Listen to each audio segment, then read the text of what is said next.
Wonderful. Good morning, everybody. I'm Douglas McLeod, and this is the Global Studio. And I'm very pleased to be saying that this is the start of our cross-cultural sketching experience. And I just want to actually promote the fact that right now we are actively putting together a huge proposal to keep the Global Studio going. And if you haven't had a chance, or you would like a chance to be part of it and keep this thing going, I'll put my email address in the chat. And if anybody wants to drop me a line about being involved, what we need now are letters of support. And if you can write one of those, that would be wonderful. But I also wanted to, before I hand it over to Kristen, I also wanted to say that this has been many months in preparation, and I really, really, really have to thank um, David Covo and Henry Tsang for all the huge amount of work that they've done to pull this together, and to Kristen as well. And this morning, I'd like to also thank Sechaba Maape for being part of this. This is going to be a tremendous experience, so I'm delighted to see how many people are online, and I'm really delighted to see many of them are from our Athabasca students. So this is going to be a very exciting experience for us all, and I hope you all enjoy it. But again, if you'd like to be more involved with the Global Studio, I will put a link I'll give you my email address in the chat, and I hope to hear from many of you. So with that, though, I want to hand it over to Kristen, because I know we've got a full morning, or at least an hour and a half's worth of very interesting stuff. But thank you again, everybody. Thank you, Douglas, and good morning, everyone. I'm Kristen Kornienko. I'm the coordinator of the collaboration that is the Global Studio that we've been running for almost a year now. And we've been really looking forward to sharing this sketching school with you. And I know I'm, for one, looking forward to working on my own drawing skills. So I'm going to begin with a land acknowledgement, and then an introduction to the sketching school and what we're trying to do, and as we reimagine the practice of architectural rendering and representation. I'm privileged to look out at a beautiful lake on lands formerly known as the Salish region of Turtle Island, today known as the interior of British Columbia, within the political boundaries of Canada. I'd like to acknowledge that I'm a fifth-generation white settler, now living and working as an uninvited guest on the lands of the Secwepemc Nation, and that I benefit from intergenerational wealth of land ownership. I'm a squatter on these lands. The region was not negotiated by treaty and remains to this day unceded. Immediately around where I stay, this includes the people of the Splatcheen, Nisconlith, and Squilax bands. Kuksjam, or thank you. A Splatcheen band council member described the Secwepemc traditional lands to me as roughly defined by the Shuswap Lake watershed and occupied since time immemorial by the nation's diverse cultures. There's archaeological evidence of their presence dating back over 15,000 years. I'd like to acknowledge and thank the ancestors and people of these bands for their ongoing inclusive activities towards healing and reconciliation, and in the defense of the land, water, and creatures of this region. I also live and work in Igoli, or Johannesburg, South Africa, on veld that is the traditional lands of the San and the Sotho-Twana peoples. I learned in the course of my research that significant gold deposits were discovered in both of these locations within 4 years of each other in the mid-1850s, triggering colonial mechanisms of land appropriation, displacement of communities thousands of years old, cultural assimilation, and imperial resource extraction. I'd like to hold a space for just a moment to think about the reality of what that land acknowledgement challenges action for.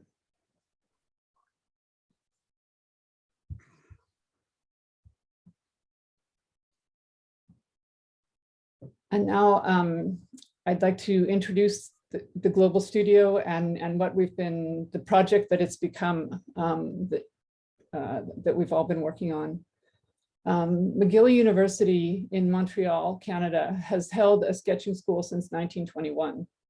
Last year, Professor David Covo generously offered to share this practice with the Global Studio in partnership with our faculty member, Henry Tsang. In weekly meetings since last summer, we've posed the question amongst ourselves and with collaborators.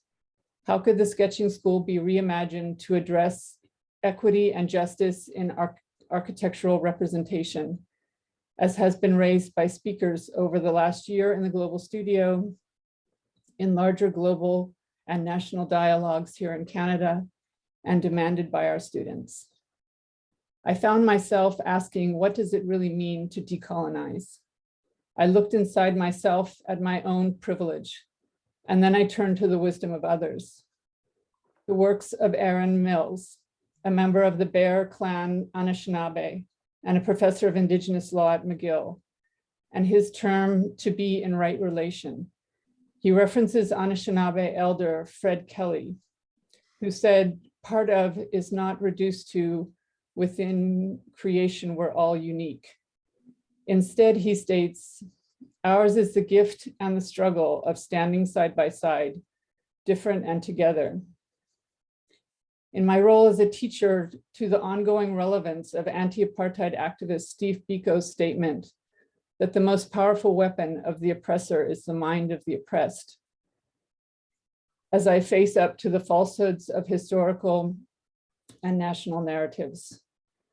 To Tyson Yunkaporta of the Apalek clan in Northern Australia, who teaches me to assign protocols to my knuckles and then touch my fingers together to work on living in relationship. He speaks of the need for cultural humility and addressing the power relations between Indigenous and non-Indigenous knowledge systems. And to my own efforts to learn and unlearn, I remind myself of Shundana Yusuf's words that opening ourselves to listening to those who practice spaces and ideas differently than ourselves is critical to the decolonization of our and our students' minds. And finally, unga kulumi isi ingisi, or to stop speaking English all the time. In this series of workshops and feedback sessions over the next 4 weeks, sketching will be presented as a process that frames how we document knowledge and understand the world around us, and how this informs architectural design. But that begs the question, using whose frame? How do we shift from the largely Western dominance over spatial ideas and understandings? How as architects do we learn and see across cultural differences without reduction? How do we find the humility to acknowledge that a group of white settlers can be perceived as violence in a community? How has the landscape drawing changed when a rock is treated as a sentient being or a knowledge keeper rather than an object or simply something to sit on while we sketch? For those of us like myself who are white settlers, how do we unlearn and find the humility to move forward in a way that is not simply a more palatable reframing of assimilation? As David, Henry, and I had our final meeting yesterday, we agreed that these workshops remain a work in progress. We continue to grapple over these types of questions as we work to bring real change to curriculum so as to value racial and gender identities, cultures, and worldviews, and to shift paternalism and privilege. We admitted to each other that there will be moments of disconnect and discomfort as we learn and unlearn together over these weeks. But there's also hope and beauty in this. In each of the teaching workshops, there will be 3 perspectives. David and Henry every week, alongside collaborations with Sechaba Maape, Chris Cornelius, Joanna Nash, and Chibuzo Ohanje. Each of these people bring different approaches and life experiences to drawing and how drawing informs architecture. For some, this is deeply rooted in their own personal and painful histories, as well as our collective histories of cultural genocide, slavery, and the social construct of white supremacy. As teachers, we speak of providing safe spaces for these conversations, but the recent work of Sykes and Gachango on safe learning spaces reminds us that caring is a fundamental relational activity that happens in a web of reciprocal relationships.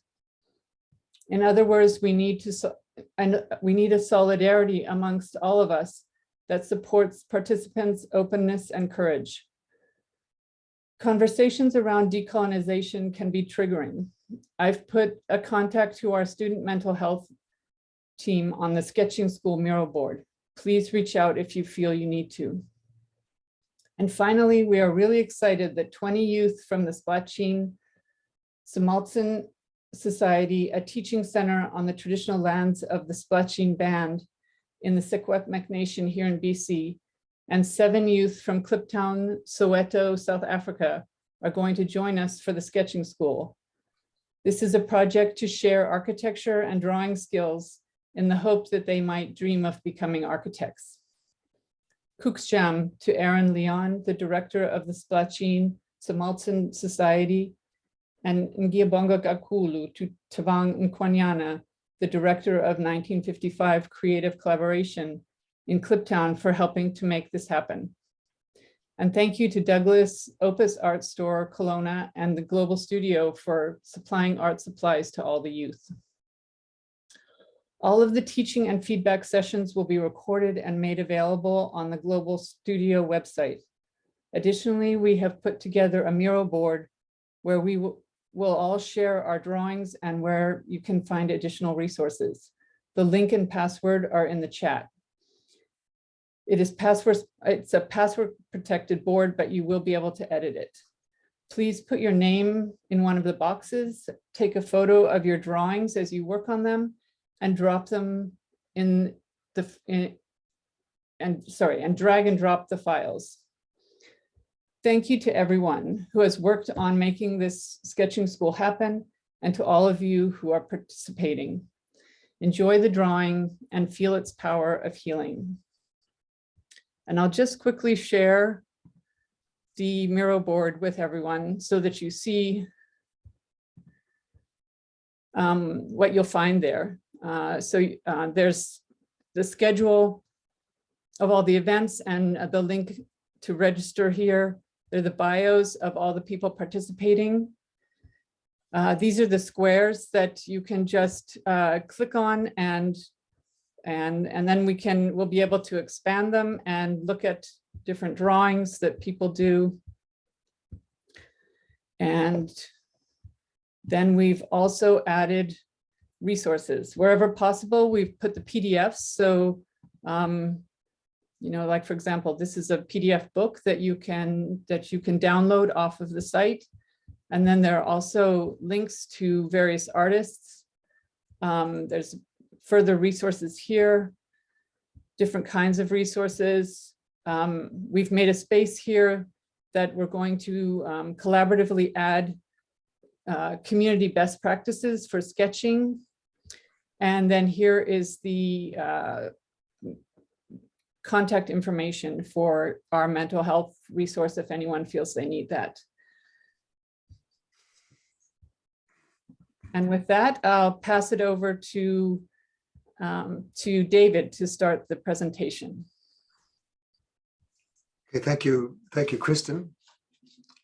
I'll start by simply acknowledging and thanking Athabasca University, and in particular, Kristen Koryenko, Henry Tsang, and Douglas MacLeod for their inspired coordination of this very exciting experiment, and for the adventurousness and courage with which they put this whole program together.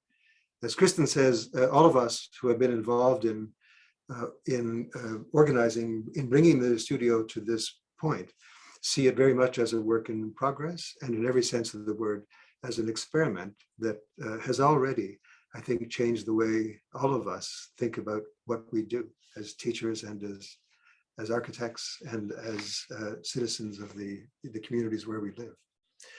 I will now share the screen. I hope everything works.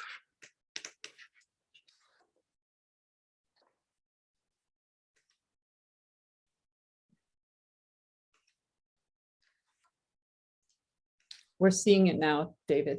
You are. Thank you for confirming before I had to ask, Kristen. Thank you very much. I have a ridiculous number of images, which I'm going to go through very quickly. I think it's fair to say that almost everything that the three of us talk about today is going to come back on a regular basis over the course of the next 3 workshops, and I think in every one of the feedback sessions. If anyone has any questions at any time, please put them in the chat. We will try to reserve a little bit of time before we leave this morning to deal with any questions that might arise. So I'll now begin. The drawing on the screen now was made by my niece when she was about 4 years old. When I first talked to my students about sketching, this would be in the first semester of our professional program in architecture at McGill, I'd like to remind them how good they were at it, at sketching, when they were children. Do the drawings made by children and architects have anything in common? I would say absolutely, for a number of reasons. Here are some.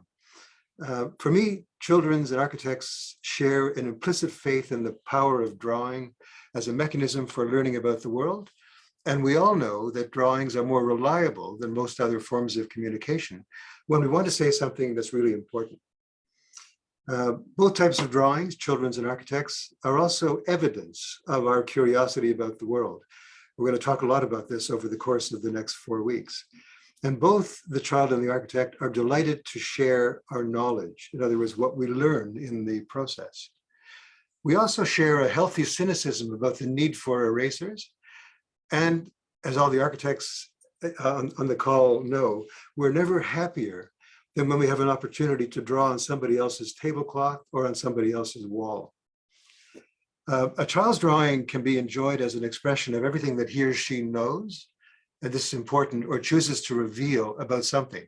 Like architects, kids use scale to define importance and superimposition to layer impressions and ideas, making drawings that can be read in multiple ways. And like architects, they're not afraid to break the rules in order to make the message clear. Here are a few examples. This is a drawing of the building where I work on the main campus of McGill University. It was drawn by the young son of one of my colleagues. Most of us who know the campus and the building were able to read this beautiful sketch, but we wondered about the object in the green circle. We could place all of the other elements. There's always a sun shining. If the doors were bigger, we would see the doors with the knobs. And we even recognized at the bottom of the picture the main entrance to the campus. But we were baffled by that green circle. And finally, my colleague asked Charlie, his son, what is that down there at the bottom of the drawing? And he said, that's the Faculty of Engineering.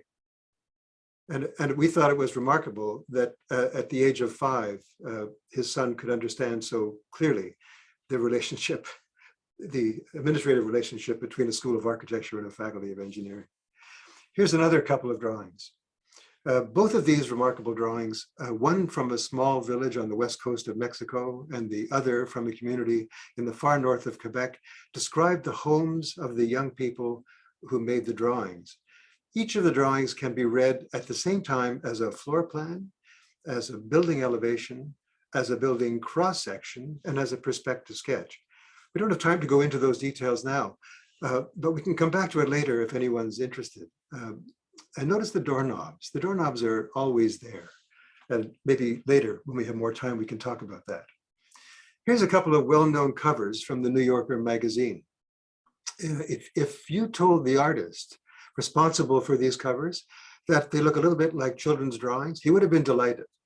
His name was Saul Steinberg. He was born in Romania, studied architecture in Milan, eventually settled in New York City, where he built a successful career as an artist and as a cartoonist with the New Yorker magazine. Here's a few of some of his thousands of drawings. Coincidentally, the 4 I'm going to show you are actually about drawing, and I like to read them to some extent as self-portraits. So here's Saul Steinberg from one of the New Yorker archives. And here's 2 more wonderful drawings that are going to connect us to different ideas about drawing that we'll come to later on in this presentation and in other presentations, starting with Henry's and Sechaba's. Famously, Saul Steinberg once confessed, and I'll read it. He said, "I am among the few who continue to draw after childhood is ended, continuing and perfecting childhood drawing without the traditional interruption of academic training."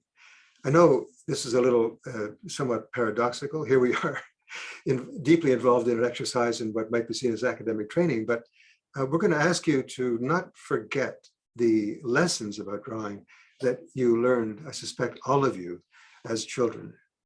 Here's a few more other ideas about drawing.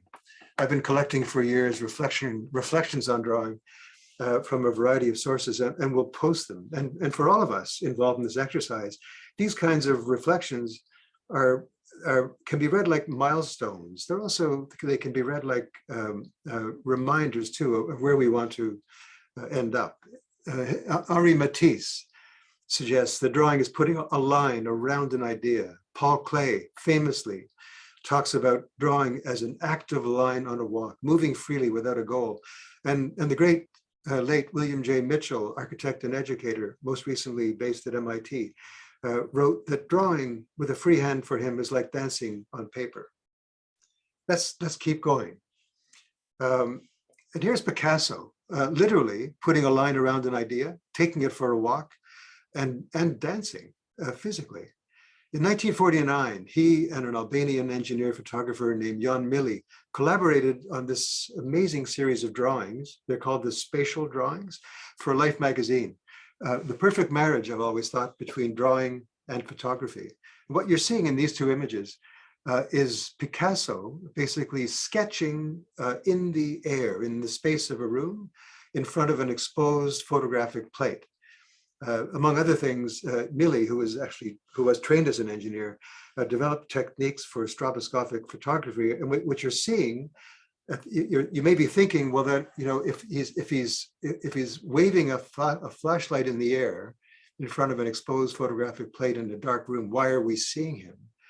I think typically you can go to this is one of many websites that goes into detail about these experiments.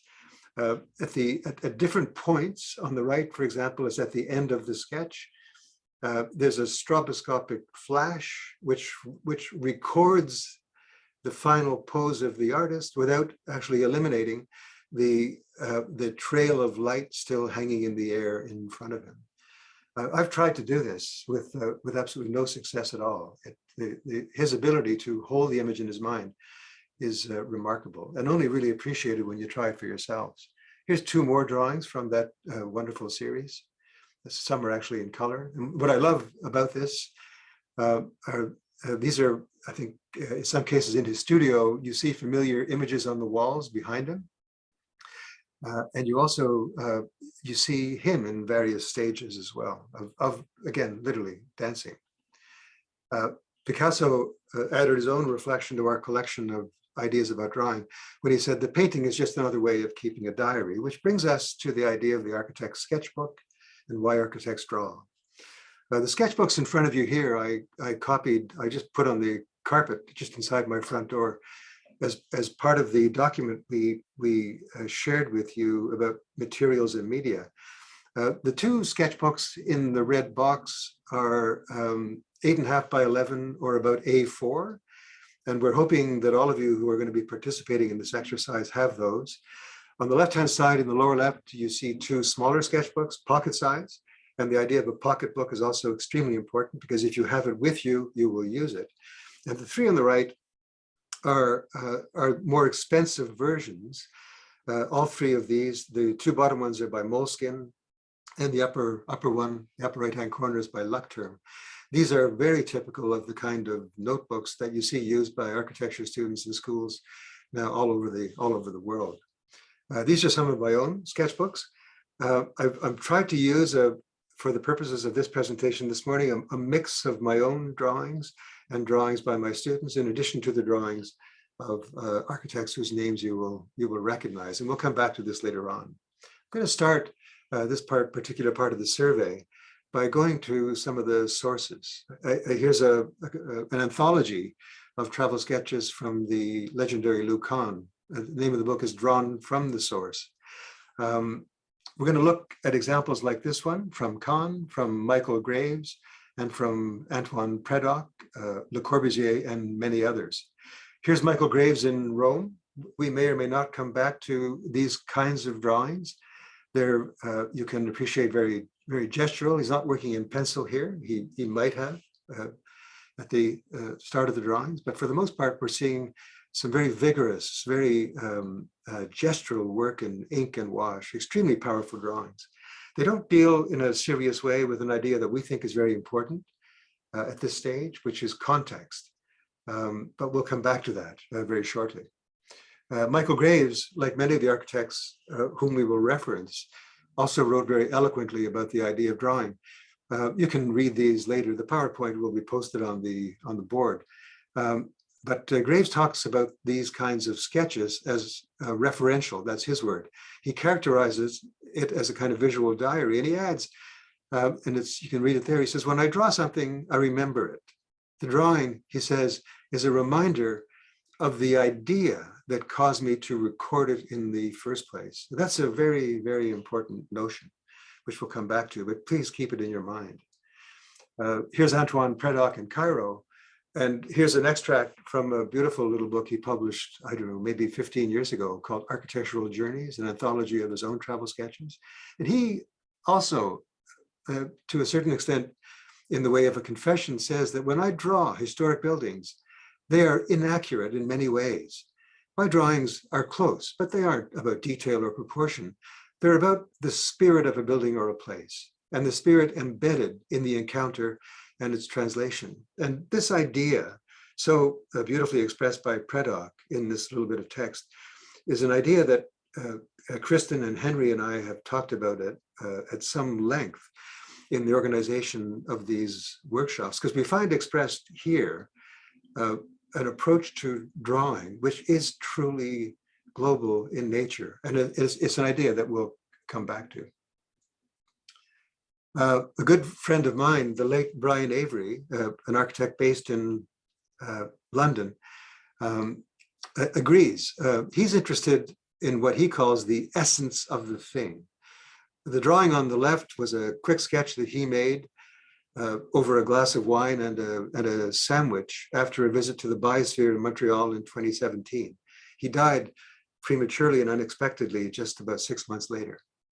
The subject of the sketch is the geodesic dome designed by Buckminster Fuller for the 67 World's Fair. And it was part of an argument that Brian was making for the building to be not just preserved, but actually restored. And the three drawings on the right, beautiful, beautiful drawings that deal directly with what he called the essence of things, are from an amazing anthology of his work, published, a box set published a few years ago in 10 volumes posthumously, a collection of something like 1,200 of his sketches over the years. The sketchbooks of Le Corbusier, the legendary Le Corbusier, whose birth name was actually Charles-Édouard Jeanneret, are also very well known. Here are two very recent publications on his travel sketches. And in response to the main question that certainly Henry and I are dealing with this morning, and to some extent Sechaba as well, why do architects draw? Le Corbusier says, why, it's simple, to fix deep down in our experience what is seen, to look, and then to observe, and finally perhaps to discover. Here's this is one of the most remarkable of the drawings from his 1911 travels around the Eastern Mediterranean. So simple, so eloquent. Why did he make this sketch? Well, it turns out it's all about the little detail in this red circle. His note at the bottom left is not very clear, but it reads in French, "Solution heureuse de l'angle du mur." And what that means is, I'm translating loosely, a happy solution to the problem of the angle, the interior angle of the wall. To me, I could spend the rest of the day talking about this one drawing, about what drives it and what he discovers in it. But the notion, this goes directly back to Graves' idea about the referential sketch. And notice before we leave the reference to context, a few light strokes of his pencil at the bottom left of the drawing that confirm two things: the slope of the ground, just above the inscription, and more importantly, the reason for that step in the wall. It's all bound together. The Acropolis in Athens, which played such an important role in Le Corbusier's decision to not, in fact, become a painter, but an architect, presents an interesting opportunity for a comparison. And if we're talking about the importance of context, so here's Le Corbusier in 1911. Here's Michael Graves, 50 years later in 1961. I'm going to put them together So here are the two of them side by side. Look at how both architects treat the subject and from what appears to be the same vantage point. In both sketches, it's impossible to separate the building from the context. In this case, the topography of the hill. It would be hard to find a better example of the importance of what we're calling subject versus object. Seeing the subject, a powerful landscape with a building that belongs to it, and not the object, which would just be a building, sitting on a hill. Here's Predok looking at the same monument from a different vantage point in 1963. A group of buildings, yes, but firmly rooted in the landscape, within the context. And look at this. Here's Predok going back 20 years later, and look what he's learned in the 20 years. 20 years later is now all about the landscape, all about the context. The Acropolis, such an iconic reference in the history of Western, particularly European Western architecture, is really, it's all about the context. It's what it comes down to. Here's Louis Kahn from the book I showed you before, Drawn from the Source, sharing his own perspectives on that iconic monument. And here are some of my own mostly from travels with students and colleagues over the years. But in these, I'm also struggling to understand the relationship between the intervention, the buildings, if you like, the architecture, and the landscape, which is still so unbelievably legible as we walk the site. So the big question, again, coming back to the question that we're going to deal with this morning, why do architects draw? Making these kinds of drawings takes time. Some we finish in 5 minutes, others take longer. Short or long, the process of drawing, we suggest, creates a relationship with a place that's not possible, usually, with mechanical forms of documentation, like your smartphones or a tablet, like most cameras, that literally come between us and the subject that we're trying to understand. So why not just take a picture? Well, in this amazing collection of more than 55 years of travel sketching, Toronto architect Jack Diamond, who was actually born in South Africa and educated in the UK, he says to draw something, anything, is to be compelled to be observant. And he goes on to say, I don't think one sees anything until one draws it. So once again, an eloquent reminder of why we're here and why actually we do this. Francis Cheung, whose books on drawing and design are, we suspect, well known to many of you in the audience, is another compulsive sketcher. And although retired from teaching now, is very active with chapters of a group called Urban Sketchers in the US Northwest. He agrees with Jack Diamond and the others we've cited. He says, why do architects draw? He says, well, 1, for pleasure, 2, to understand, 3, to see, and 4, not just to see, to remember. Sometimes we draw because photography is not permitted.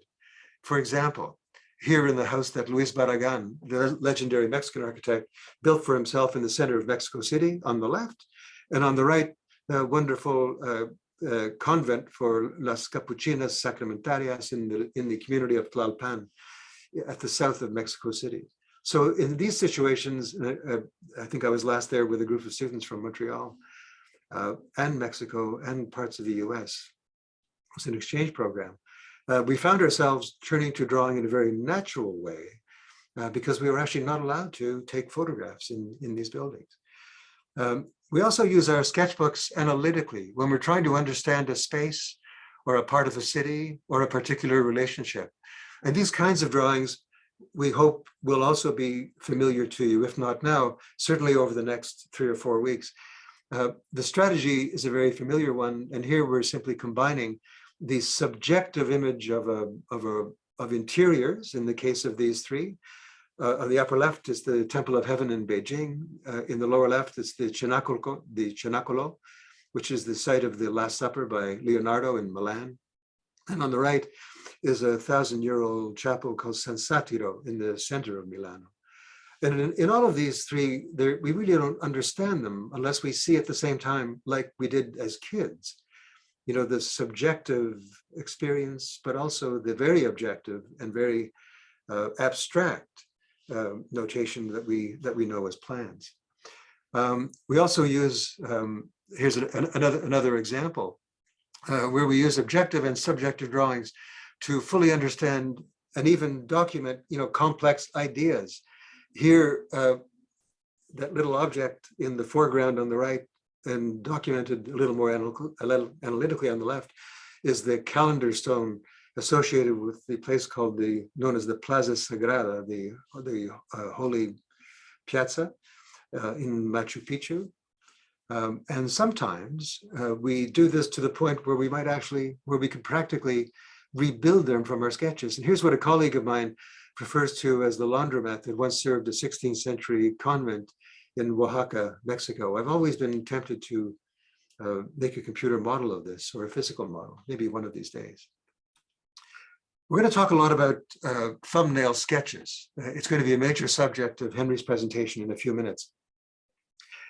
Many architects start with what are called thumbnail sketches. These are very quick, small-scale studies of the subject that allow us to, first of all, explore the subject, but also to get better acquainted with it. This is crucial. It's a kind of a conversation. Hi, my name is Dave, and you are small dinghies, fishing boats, whatever. You are an iconic monument of Western architecture. I'm Henry Tsang. Let's get to know each other. And the kind of sketches that we make so spontaneously and in such an uninhibited way in our sketchbooks take us back to our experience as kids. And what we're trying to do is return you to that way of thinking and that way of knowing in these exercises. We use these thumbnails to test composition, light and shade, and even color. In this example, the subject was actually complicated by the fact that the tide was dropping and the wind was changing, which meant that the very level of the water was dropping before my eyes, and the orientation of the boats was constantly in motion. On the left, you're looking at my attempts to understand the movement of the boats and the general composition, and on the right, you'll find the result. And you'll see that in the end, the composition that finally settled on was actually none of the ones that I'd studied. And you'll even notice that the smaller dinghy in the foreground, which is really the object of interest in my treatment of the subject, is based not on what I was seeing at the time, but is closer to one of the studies that I did at the beginning. I don't know if those of you living in Alberta have ever done sketching at a rodeo. I recommend it as a way of developing these kinds of skills. In our courses at McGill, we recommend that students start with a format like this. Imagine the image in front of you as an 8.5 by 11 or A4 page with a thumbnail at the upper left, the final sketch at the right, and two areas for testing values, colors, cross-hatching at the left and at the bottom. The first thing we discovered with this particular study, and we asked students to set these up before they start drawing.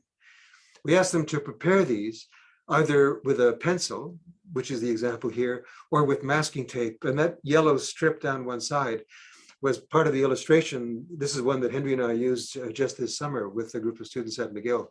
The reason we say use masking tape to divide it, or a neutral pencil line, is because we don't want the border to become a kind of an obsessive part of the composition. We want the framing of the various components of the study to be as neutral as possible. First thing we discovered here was that the composition that we explored in the upper left in the thumbnail, where we're testing really light and values, needed to be adjusted, so we fixed it like that. In our courses, we also recommend that you start by framing the sketch with a light line around the boundary. We also remind students that this could be actually drawn like it is here on the left, or just imagined, which it usually is with the kind of drawings that we make ourselves. This simple gesture, we tell our students, achieves three objectives. It confirms the page as a kind of a window through which we sometimes literally explore the subject in front of us. It also reminds us that the page in front of us has a boundary, even if the subject does not. And finally, it provides an opportunity to adjust the proportion of the manufactured page. This boundary, whether drawn or imagined, also engages the viewer with an invitation to come a little closer and speculate on what lies hidden just outside the frame. We like to tell students that when they engage a subject like this, and you can see them working on the right, the girl at the lower right, the young woman at the lower right, was working on a composition a little bit like the one that I'm showing on the left. The drawing on the left was one that I prepared while working with another student who was looking in the same direction, but slightly lower. And the idea that we can test so many of these ideas, that we can explore the composition, and that we claim that we fill the frame is very important. We ask students to engage the frame, the edge of the boundary, but not necessarily with the same level of attention and with the same level of information that we might find in other parts of the image. In other words, it doesn't have to be homogeneous, but it does have to acknowledge the edge, the frame in some interesting way. Let's go back to the thumbnail. So we suggest that you establish your authority within the frame by claiming the edges right away. What that means is that your first few strokes could connect the two sides and the top and bottom edges of the frame. If you look at the upper left, the first horizontal stroke I made that goes from left to right defines more or less the eye level, my eye level in the image, and coincidentally, the eye level of the other figures in the subject. It's a relatively flat ground plane. And we also need to claim our authority in the vertical axis. So here I'm looking in the subject for something that gives me an opportunity to make that claim. It could be the so-called vanishing point. It could also be the two blue lines in the upper left that define the corners of the subject or the building on the right, which you see emphasized here. We're looking for something. We're looking for cues in the subject that allow us to expand whatever we're doing somewhere in the interior of the drawing to the edges at every opportunity. We encourage people to add information in layers, even if it's only the horizon lines, more vertical lines, so lightly drawn in many cases that they rub off a few minutes later before you need to erase them. We also ask people not to erase them. Starting with the horizon always works well because it establishes your point of view, your relationship in space with the subject. We ask you to remove the labels from everything within the frame, eliminate every opportunity for preconceived notions of what is important to clutter your vision. We find students eliminating without understanding why objects that they think are unimportant. For example, telephone poles, wires, a group of people, sitting on a park bench waiting for a bus, vehicles, bicycles, a deteriorating roadway that may reveal important information about the shape or the crown of the roadway, things like that. We ask people not to make those kind of judgments until the drawing actually evolves.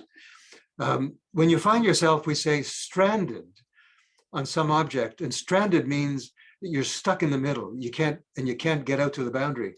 When you're stranded somewhere in the center of the page, look at the object for cues, an overhead cable, the path of a seagull flying across the page that allow you to work from the interior to out to the center of the page. Here's a couple of student examples.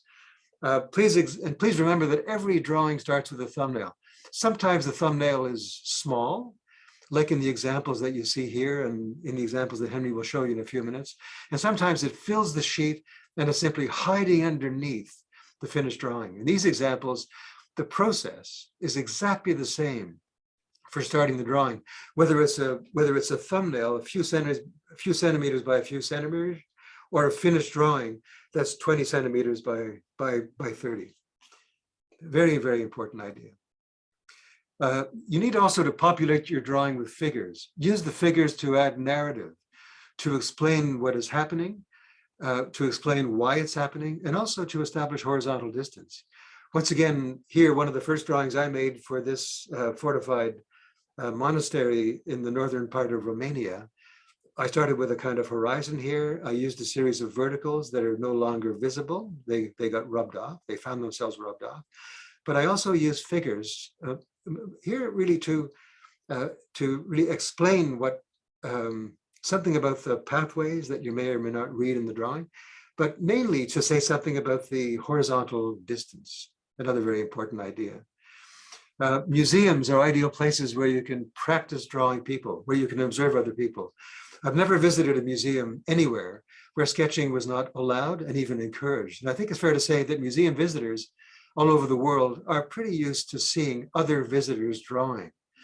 It's also very instructive to watch people watching art, how they talk to each other. In the lower left, it's great to watch couples and how they kind of put their heads together sometimes when they're trying to read something. The postures we take, Henry talks a lot about the posture of figures in drawing. These are all opportunities. And we encourage you to take advantage of these, to create these opportunities to do this kind of practice. Also important to play with the media. Once in a while, take a line for a walk, take a brush for a stroll, study the family around you and friends with permission, of course. Be sensitive to issues of privacy and intimacy. Imagine when you're watching a James Bond film that you've seen 15 times, and so you're working with your watercolors in a sketchbook. Imagine people alone and in groups. Sleeping dogs are also great subjects, and I'm happy to see themselves explored in media. When Francis Cheung talks about these kind of drawings, he talks about imagining the page divided into a 3x3 grid, what he calls the rule of thirds. He suggests that we not stray too far from the center as a general rule. And of course, you will see over the course of the next 3 weeks that it's the exceptions that actually prove rules like this. Here's Frank Cheung's rule of thirds applied to a sketch I did of one of my favorite parts of Machu Picchu. I'm using llamas or llamas here instead of human figures to basically explain what's going on. And here's an image of a fragment of the Great Wall of China, where I'm using foreground to say something about the materiality, the medium ground to say something about the nature of the landscape, and the background to say something about the context, the appearance and reappearance of those distant hills. The idea of establishing your authority within the frame right away by claiming the edges as soon as you can, you see in an image like this explored here. And there we see the rule of thirds. Here's a double page in a conventional moleskin. Please note 3 things about this sketch. The drawing crosses the binding. The detail on the left, which was developed in order to understand how to handle the information about that complex junction in the drawing on the right. We'll talk a little later about the importance of what we call information versus detail. And notice also what happens to the contour lines in the red box on the right. They almost disappear on the side of this round tower facing the light. This idea of breaking of playing with line weight, first of all, but even breaking the contour is one of the most powerful strategies we have to deal with ideas about light without actually complex and time-consuming shading. Sometimes the landscape itself or the material textures of a complex form provide the clues we need to get out of the center or to simply deal with the forms in front of us, what we call shaping lines. These are vineyards on the Douro River in Portugal. Pisac, one of the archaeological sites of the Inca. These are agricultural terraces. Each one of those terraces in the foreground measures between 3 and 4 meters in height in a city called Pisac. And here on the east coast of Canada, an amazing collection of natural caves that based on geological formations that develop the same kind of spatial or shaping lines that allow us to generate these views. Looking up and not just straight ahead forces us to challenge our understanding of perspective and also develop a different kind of understanding about geometry in these Orthodox churches in Romania. And in a case like this, Westminster Cathedral in London and the Sagrada Familia in Barcelona, Spain. Looking down on the left, a historic villa in the city of Cartagena in Colombia, and on the right, in the tower of a fortified church, which belongs to Yonminko University of Architecture and Urbanism. I shouldn't say it belongs to them. They're the stewards of it and use it as a site for workshops in heritage. And the view down, I think, develops our versatility with respect to this kind of drawing, but also an appreciation, once again, for the narrative, the stories behind the images that we find so compelling. I'm going to stop here and turn it over to Henry. We'll come back to this, a series of exercises that we propose those of you who are participating in these workshops explore over the next couple of weeks as you become familiar for the first time with the kind of drawings that we're going to be introducing to you. So I'm going to stop sharing now. I'll bring that up if I can.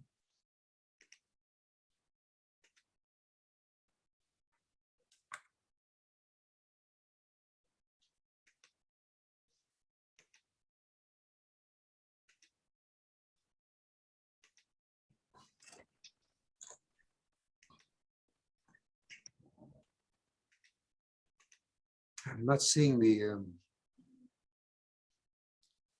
We're still seeing your desktop, David. I know I'm having trouble getting the. I'm not seeing this the stop sharing dialog box. Oh, there it is. I found it. Maybe I'll just share on top. Not surprisingly, it was behind a sketch. Thank you very much for your patience. Over to you, Henry.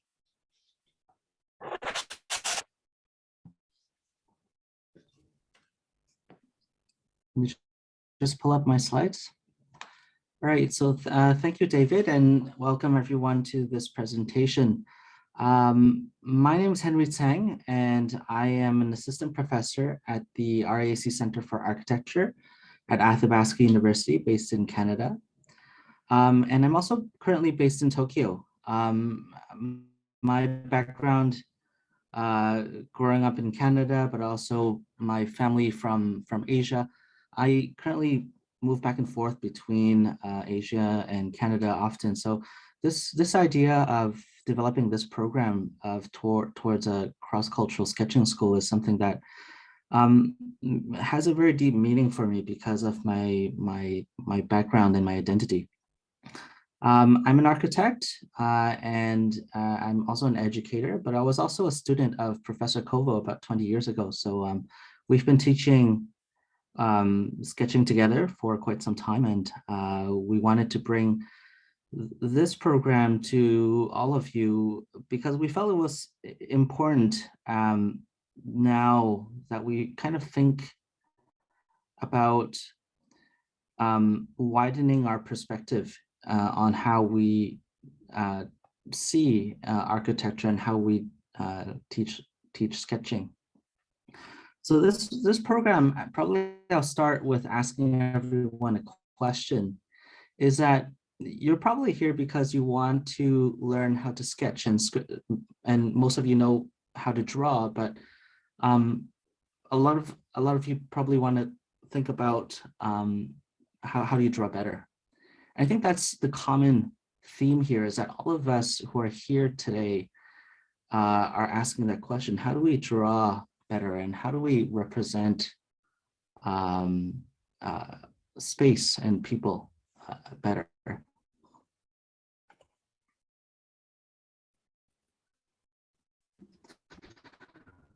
So my presentation, this first workshop is called Context and Narrative and the Human Figure, is going to be based on trial and error. I don't assume that I have a lot to make, and so I don't want you to feel intimidated by the blank page. I want, you know, whatever canvas that you're using, and feel free to put the lines on the page as you see the world. So David talked about why architects sketch, and these are some of my own sketches that I've done over the years through my travels and through my studies of architecture. And this was done in 2004, right around the time I was still a student of David. Architects sketch because, you know, we try to understand space, and the job of an architect is to design buildings. So it's very important for us to understand the built environment. How do buildings contain life? How do people use spaces? How are buildings framed within a context? And that's very important.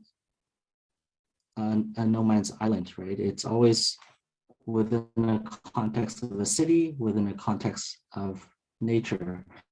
So being able to frame your building around the context is very important.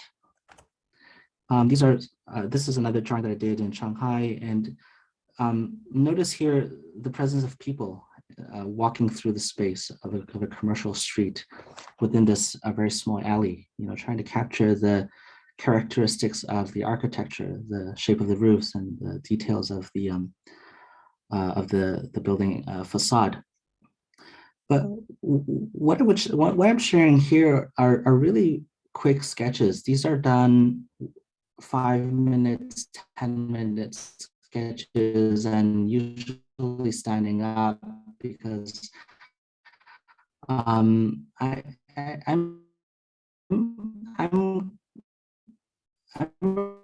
person that doesn't have a lot of patience. I don't like to sit down half an hour in front of a subject. Drawing helps me understand space, and it's for me, so that when I come back to these, I want to be able to capture the mood of the space, or some information that was crucial to understand the space.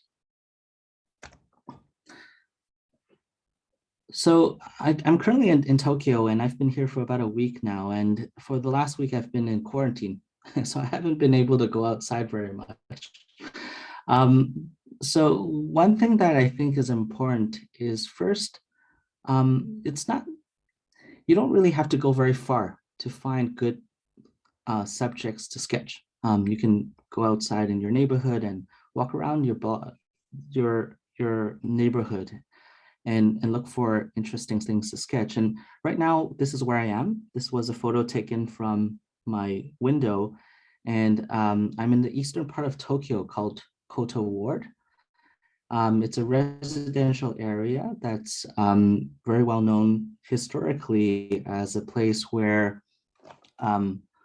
lumber industry is very famous. And so there's a lot of old wooden architecture here, but also some buildings like these that are large concrete residential complexes. So I think a lot of you, when you're going to go outside and do some sketching, the first question that you're going to ask yourself is, well, what do I sketch? What do I choose when I go outside with my sketchbook? And I just wanted to document that process to you. And this was only a couple of days ago. And when I'm looking around my neighborhood, I'm trying to find things that catch my attention. Maybe it's the mood of an alley, or maybe it's this network of cables, of the electric cables here, or an interesting facade, or a group of people just hanging out in the space. Find your narrative and try to illustrate it by telling a story, I think is the first thing that I would suggest you to do. That image that you want to capture, or that that space. This is what I usually do, is that I draw that thumbnail that David was talking about, and try to kind of negotiate the real estate that you have on the paper. This is probably the most crucial step within you developing your sketch, is first of all to find that composition and decide on how much you want to include in the drawing. Don't be too greedy. Don't try to draw around something that is digestible and framed within a space, the better. So this is a process of trying to understand how much you're going to include on your page. And this is where you would start. And I just put that picture on the left here of what exactly I was looking at when I was doing this. One thing that I would suggest as well is that when you're sketching outside, I'd like to do it very quickly, because as you take time, light starts to change. The sun is always changing, and the angle of of your shadows will start to change. The colors start to change. The sky, the clouds are changing.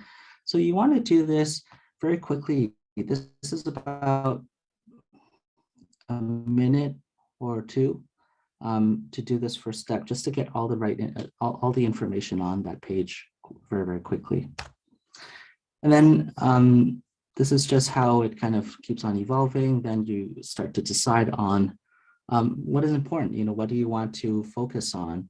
I wanted to talk about this alley being a space of solitude.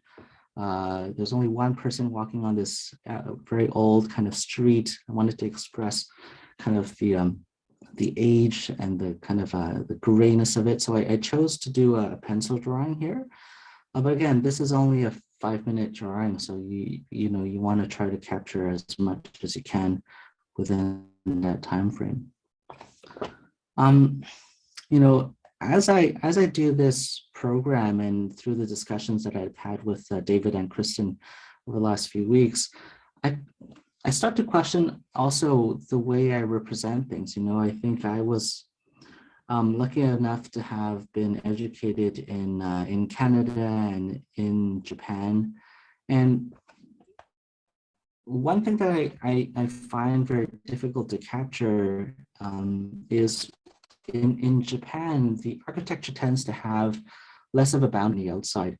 For example, the landscape tends to have a much more bigger presence in the architecture. And so I'm still kind of struggling to kind of find ways to draw, to illustrate that transparency between spaces. But these are things that topics that are developing as we continue on with this program. So this was my final sketch, and as David had mentioned, this is how I kind of understood the composition of my drawing. This is what's in red is the built environment, the actual buildings, and what you see in blue here is actually the spaces that make up the context that's around the buildings. Don't forget, there's always a sky, there's always a road, there's always a space where you're standing, and that has to be kind of within your page. Okay, so if you don't start to think about spaces between buildings as well, what you end up is always you try to cram everything within that frame. So that's why the thumbnail is so important. And then this is also the rule of thirds. If you start to divide your page in this kind of grid, what's suggested is that if you put the focal point at 1/3 of the page, not dead at the center, it always feels a little bit more dynamic. It's less static. So this is not a hard rule, but keep that in mind as you kind of develop your composition. So this is another sketch that I did, but this was more of an experiment. I tried to use different medium, and I tried to sketch this Torii gate. I did my and tried to fill it up and sketch over it. And then once this is done, I tried to use watercolor this time to kind of bring some color. But I soon realized that it became very clumsy. I also had my video camera on my head and a drafting table. So, it started to become very clumsy. So I kind of gave up on the water for a bit and started to capture information with my pencil. And then I came back with a brush afterwards and have washed the background. I'm not perfectly happy with this one, but I think that, what I'm trying to encourage everyone is to experiment. I think unless you do it, you won't really know. Okay, so do make mistakes, and and try what you're capable of is important, because architecture is really about spaces for people. So space, that figure on the left is in architecture, which is to kind of establish a scale. How big is a person in relation to the building? But it's always nice to have people interact with the space. Are they walking through the space? Are they just kind of relaxing and sitting there? Or are they having a conversation? That adds to your narrative. You know, when we talked about that narrative and telling a story, having people almost like in a movie doing things in a scenery is what's gonna give your story a character. So I'm going to end my presentation with just a couple of things that I've learned through my my sketching, and something that probably would help you when you go outside is what I call the cross-cultural sketching best practices, things that you shouldn't do. Be mindful that your presence can be invasive to others. When you're there, you know, make sure that you're not bothering other people or being in a space that you're not allowed to be in. Don't enter private property without permission. Don't draw a portrait of someone without their permission. Make sure it is okay to draw sacred places in your culture, such as religious building and cemeteries. Some places, as David said, you're not technically allowed to draw, or sometimes you're not allowed to take a photo. And make sure you don't leave a mess, because if you have a splash of paint or a stain on the sidewalk, you want to leave the place the same way that you, the same as when you came in. And this is me doing my sketch. You know, I have my little sketching board, and you see all my cameras. You see my camera on my sketching board, but you also see that camera on my head. You know, I like to travel very light. I like to have my pencils and my brushes all in one pencil case. So you want to make sure that it's not too clumsy either, because otherwise you're going to feel kind of handicapped by all of this. So things I would suggest you to do is learn as much as you can about the community before you go there and sketch. That's going to help you. That's going to enrich your experience and understand much more what you're sketching. Ask for permission beforehand if needed. And they're going to be looking over your shoulders and saying, oh, what are you guys doing? So let them see what you're doing if you're comfortable to do so, because you're in a public space, and it's always nice to engage with the local people. And most of all, remember to have fun. And David talked about children drawings, and while I was doing my own sketching, my 1-year-old son took out the fattest marker in my pencil case and started doing these squiggles. And I felt like, well, this is very powerful, because if you ask a 20-year-old to do some thick lines on a white paper first, that's probably where, you know, a lot of people would hesitate to do so. But my 1-year-old just took the fattest marker and just did these big squiggles on this white page. And I think this speaks to intuition. I think a lot of this there's a lot of intuition in drawing it. You know what looks good, and you know what you want to illustrate. So be fearless is what I ask you to do. That if you do 1,000 of these, you're going to be amazing at drawing. So again, I would like to emphasize that we're all here to learn.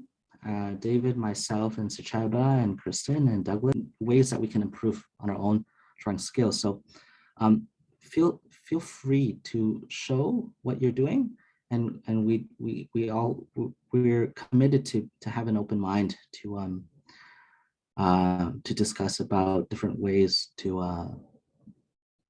I would say to search for truth. You know, how do we represent things better? So thank you very much, and I'll pass, with this, I'll pass it to Sechaba.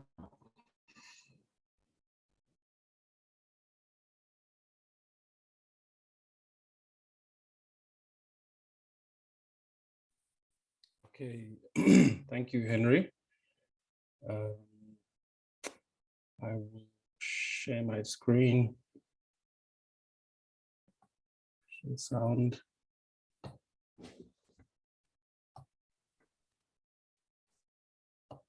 Okay, please let me know. Are you seeing that? We are seeing, it's not your first slide, but we are seeing your slides. Okay. All right, thank you, everybody. So I'm going to talk about figures specifically, and why figures are so powerful, particularly in our mission towards decolonization, because figures are people, and people have a particular history. And, you know, if we start with people in our drawings, it begins to open up a lot of dialogue that can deal with some of the things that have happened in our pasts and towards healing. So I titled the talk Accurately Measuring Sin in Space, an Experimental African Approach to Figures in Architectural Drawing. And I'll get into why I titled that just now. So what is decolonizing architecture, or what does decolonizing architectural drawing mean? How do we decolonize architectural drawing?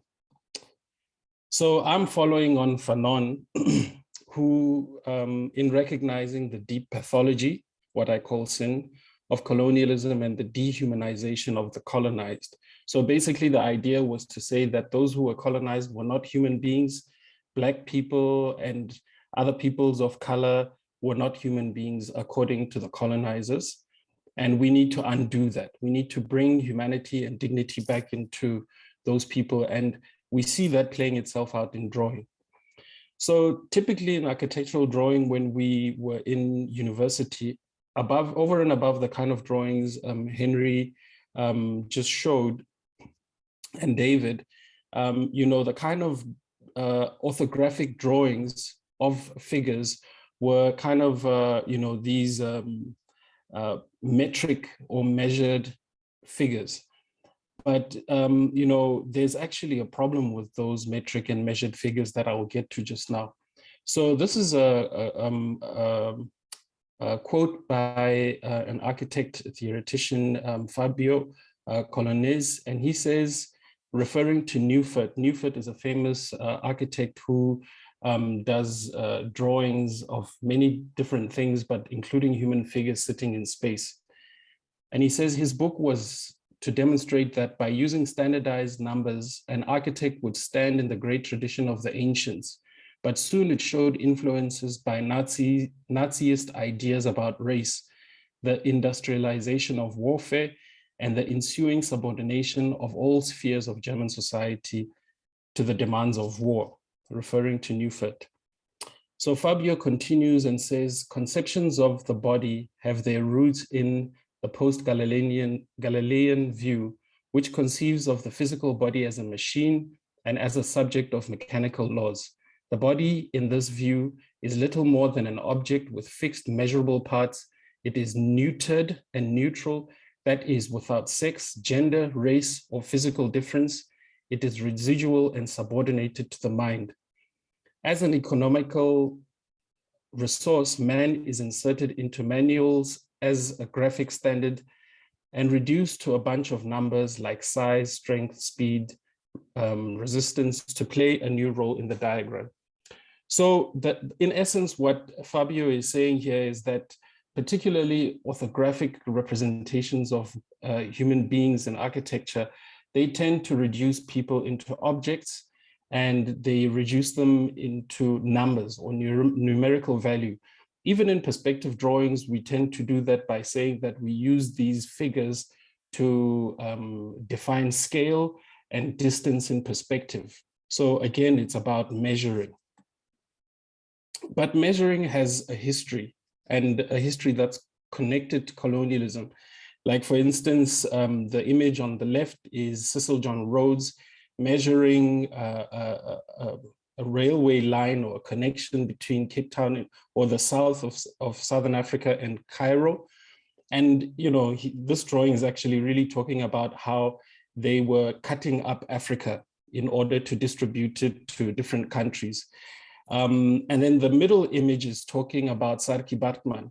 And you can see there that Sarki Batman in this caricature is being measured. Her buttocks are being measured with a measuring instrument. So again, here, this is obviously on the left talking about the land as an object, and then the middle image is talking about the body of the African, or in this case, the San woman, as an object.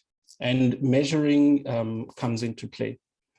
We see it here again now in these two diagrams. On the left is a drawing of the slave ship called Brooks. And what you're seeing is floor plan, sections, floor plans, etc. And inside these shapes, which are actually the ship, are people's bodies. These are all Black bodies that were obviously being taken to wherever they're being taken from Africa, stolen people of Africa. And what I'm showing on the right here is a drawing of a township in South Africa, Soweto. And you can see that the kind of matter of factness of the way in which these two are drawn is referring to this thing of, you know, this rationalism and a kind of fascism in the manner in which the images are drawn. So what does decolonizing architecture drawing mean in that respect?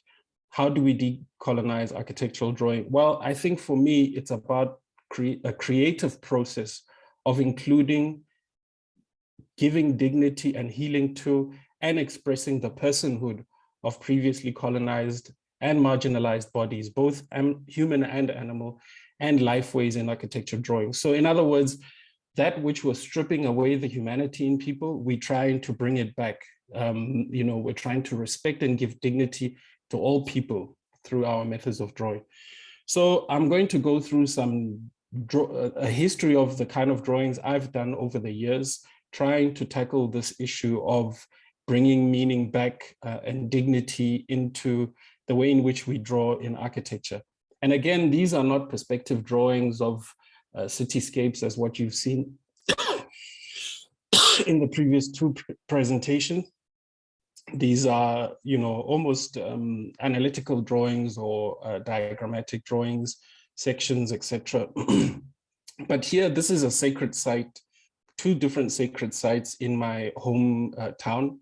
The top one is, they're both initiation sites. The top one is a male initiation site. The bottom one is a female initiation site. And what I drew here, this was the first time I ever tried this, you know, tried to incorporate things that come from my culture in the drawing. Here, this is a sacred snake, or a snake in the community that one needs to pass by before they can actually go into the cave and, you know, demonstrate that they are a woman, a grown woman. And you can see that when I did this drawing, I didn't have any reference or anyone to guide me and say, well, you know, if you want to include cultural artifacts in your drawing, this is what you do. And the figures that I drew were the kind of typical blob figures that we are taught to draw when we, in architecture drawing, particularly these kind of drawings. I continued with the search again, and, you know, here, this is that upper cave area, and I was trying again to see how does one place a body inside a space like this.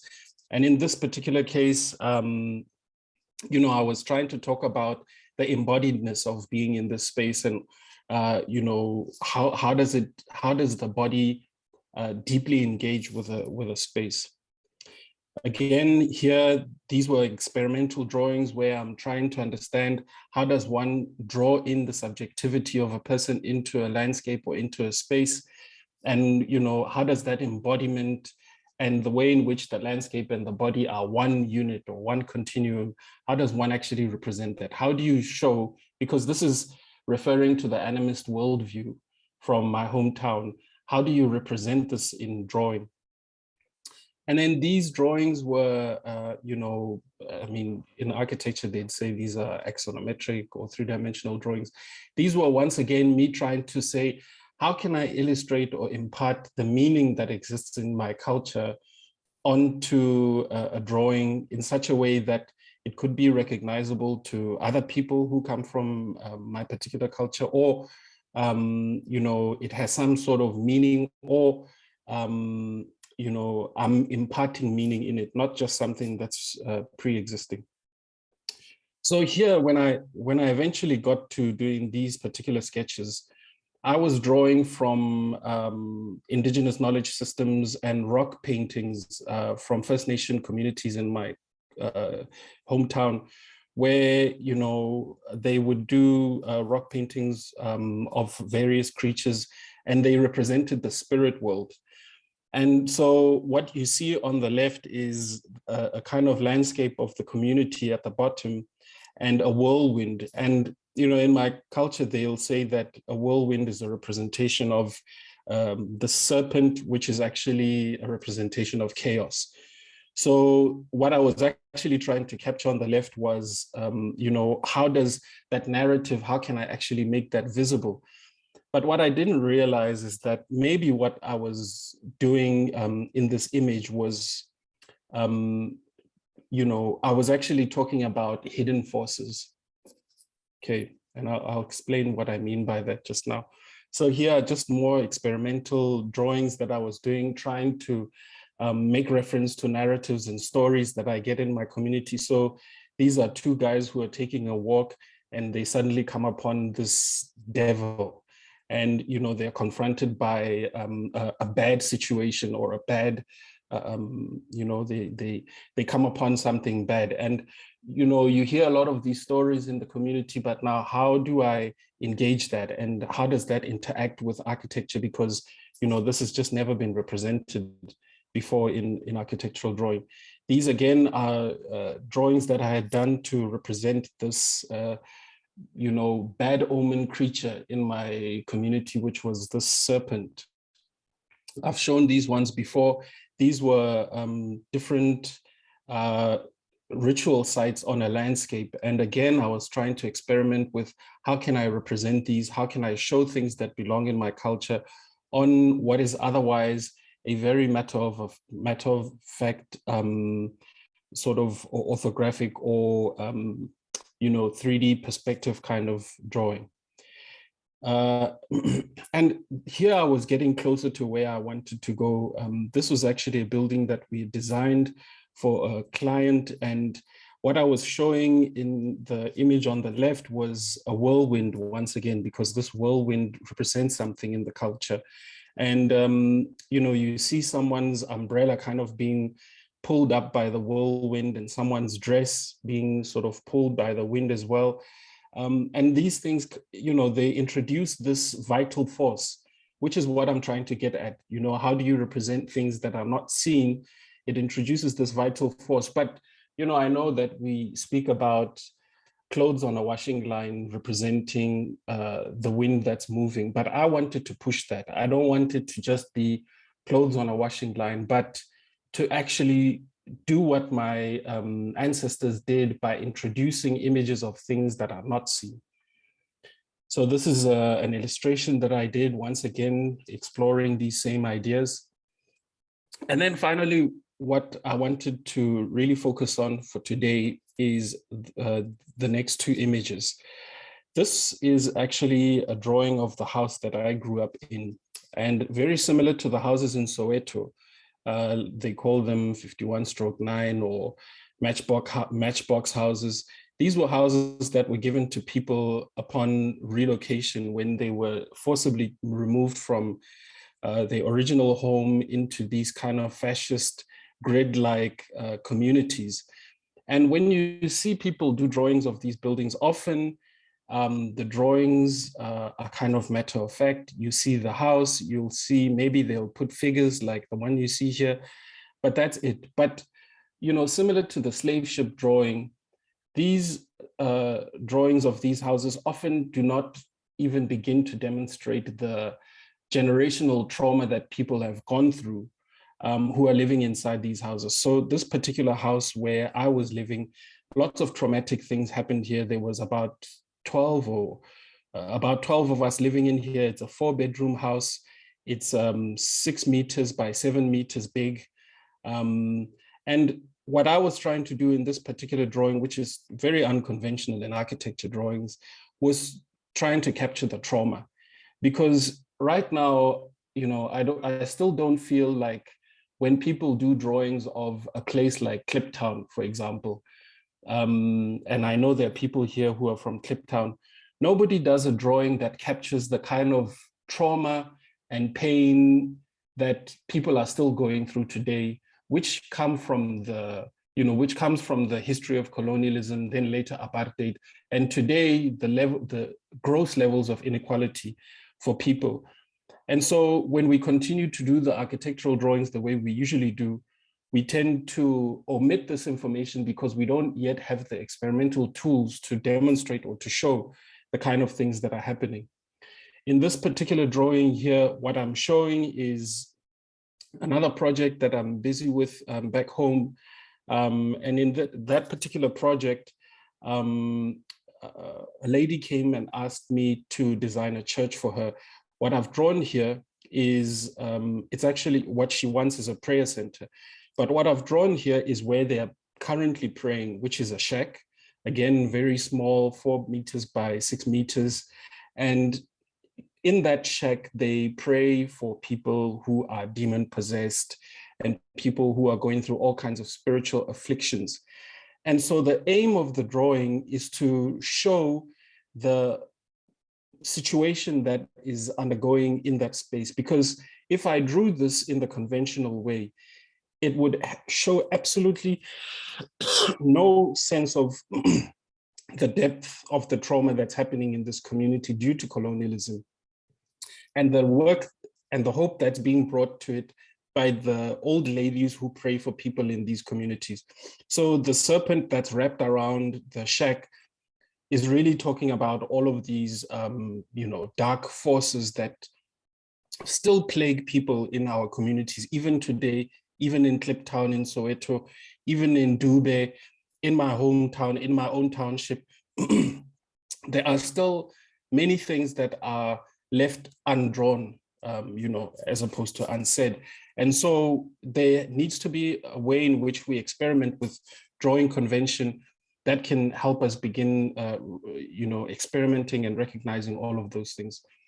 So, what I want to suggest in terms of exercises or what you guys could do for the coming week is to really think about creating figures. So not just drawing figures, but thinking about creating figures that may be inspired by stories, myths, culture, film, movies, etc. Because, if we're just drawing what we see, the sort of objective, although I know, like David said, the drawing will never be, a perfect representation of what's there. It does have your own subjectivity in it to some degree. What I'm suggesting is that, there are places that are incredibly mute to the horrors and terrors of colonialism when we draw them without finding avenues or tools to express those things, which ultimately, by muting them, prohibit us from doing something about it. So I'm suggesting that we begin inventing figures. And then also thinking about the forces that are at play in our communities, whether it's corruption, whether it's teenage pregnancy, whether it's alcoholism, whether it's infant mortality, because in our communities, at least, these things are still playing themselves out in South Africa and in other nations, like in the First Nation communities in America and Canada. So what are the forces that are playing themselves out? And then,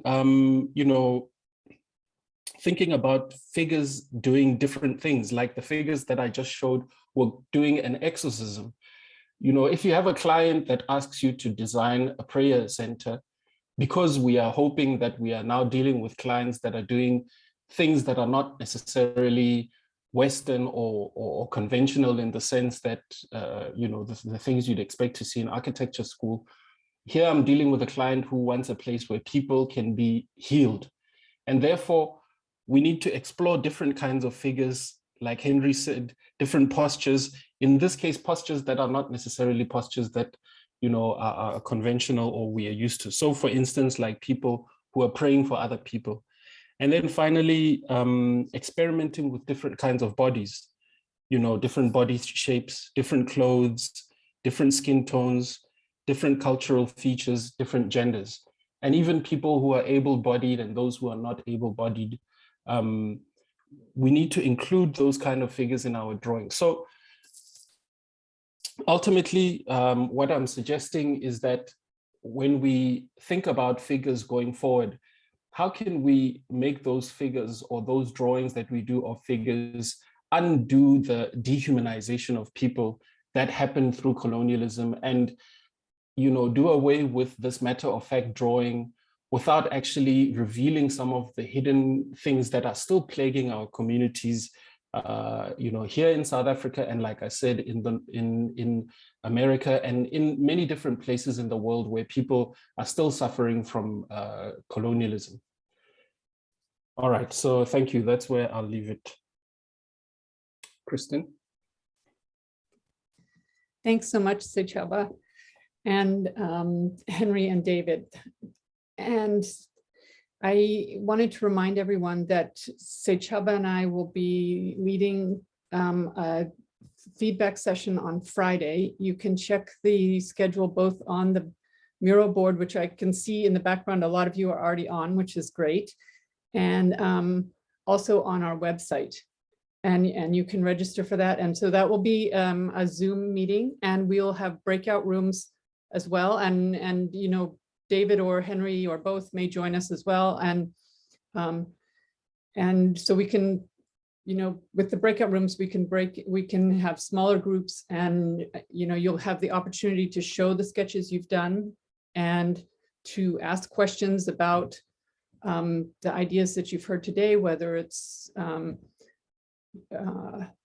know, pushing our sort of norms of drawing that Sechaba has talked about, in thinking about, you know, what else it is we need to be representing in these drawings, or questions about, you know, how to set up the drawings, and specifics on the sketching that we saw in David and Henry's drawings. So all of those kind of questions will be welcome. And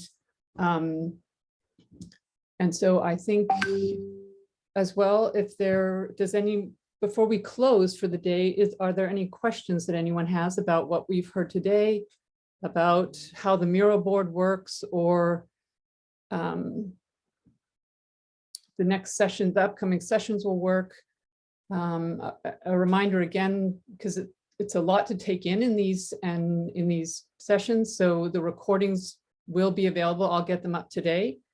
And so you'll be able to access those on the Global Studio website. I've posted that link, as well as the mural board and the password in the chat. So be sure and grab those before we close the session. If there are any questions, you can either quickly put it in the chat or just raise your hand and unmute yourself and ask any questions. And David and Henry, do you want to, the three of you, have a final discussion? I just had one question. Will our PowerPoints also be available to the group? Yes, we can definitely make those available as well, separately from the, I think I already have Sechaba and Henry. So if you want to send yours, I can post those on the mural board as well. Okay. I also wanted to thank both Henry and Sechaba for their very interesting, very provocative presentations. And I wanted to say to Sechaba that I'm going to go to your references as soon as we're done here. I'm very interested in the perspective that you're bringing to this whole discussion. But on reflection, I'm not so sure that our perspectives are so different. I think what Henry and I, and we've discussed this at great length in the last few months, but especially in the last few weeks, as we found ourselves closer and closer to this morning's workshop. And what he and I agreed is the common ground here for all of us, I think, is an approach to drawing that recognizes the history and the forces and the biases that you're referring to, but that we would also characterize as the sorts of things that we need to address in the field when we're actually working with students in the courses that we teach. And these biases, which are cultural, they're personal, they're social. We, as Kristen knows, she's been involved in many of these discussions. We tend to assume that the way we see the world is the way everyone sees the world.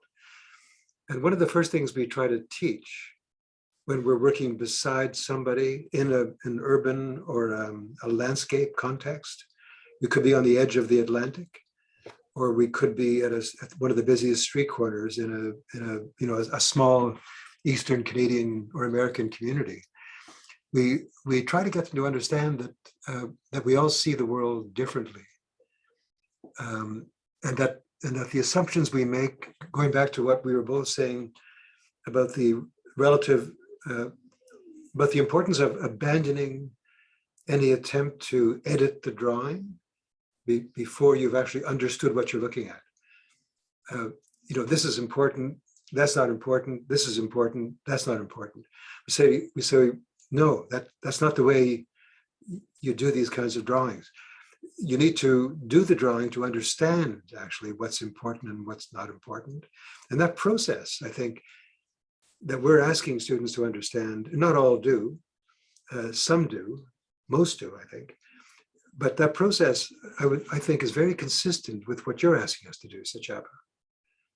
And it's not a question necessarily of seeing the world through somebody else's eyes, but simply recognizing that the way we see it is not necessarily the way everyone sees it. Therefore, surrendering to the moment and to the process that we're trying to define here, I think could be a very interesting path towards the form of reconciliation that you're seeking in your own work. So I think I think this is a great start. We did have one question, Kristen, from Nushin. Is she still here? I think Can I just respond very briefly there, David? So I think, for me, it's actually a very practical thing. The more the world changes, the more we have different sets of clients as architects. And, there's a project that I gave to my first years where I asked them to design an initiation school, and it's in a specific site. And that particular site needs to be treated in a particular way because, there are certain cultural protocols. And so by engaging in a project like that, where the client is one of the tribal community leaders, and the beneficiaries or the stakeholders, so to speak, are the young men and women who are going to go through the initiation, one needs to then find ways to communicate successfully with the client and the rest of the stakeholders, whatever it is that one intends on doing as an architect. And obviously the way in which we do that over and above speaking about the project is through the way the drawings that we do.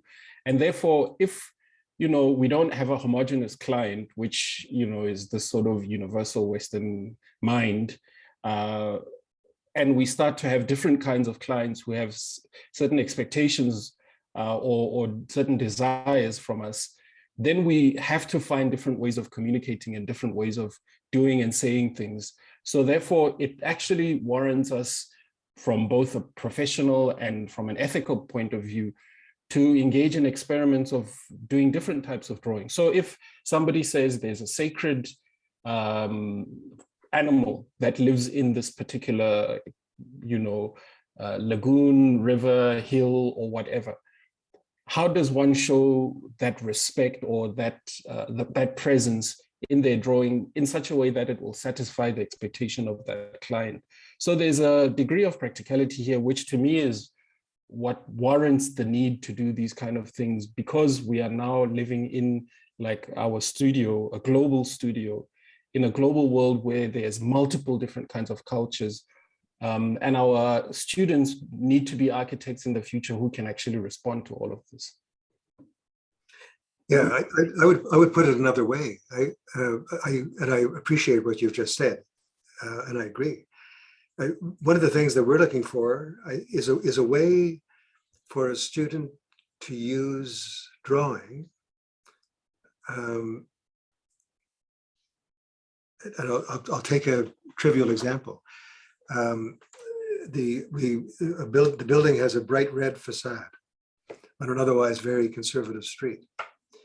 And let's say there's some sort of communal or social space inside. So the student has come to us and says, I need to find a way, I need to show my client or my teacher or my teammates my first thoughts about how this room could be organized inside. And they ask us, as 3 or 4 or 5 teachers on the call, what kind of drawing can I make that reveals what I have in mind for that room, but also reminds them that they couldn't have arrived there without walking through this unusually bright red facade.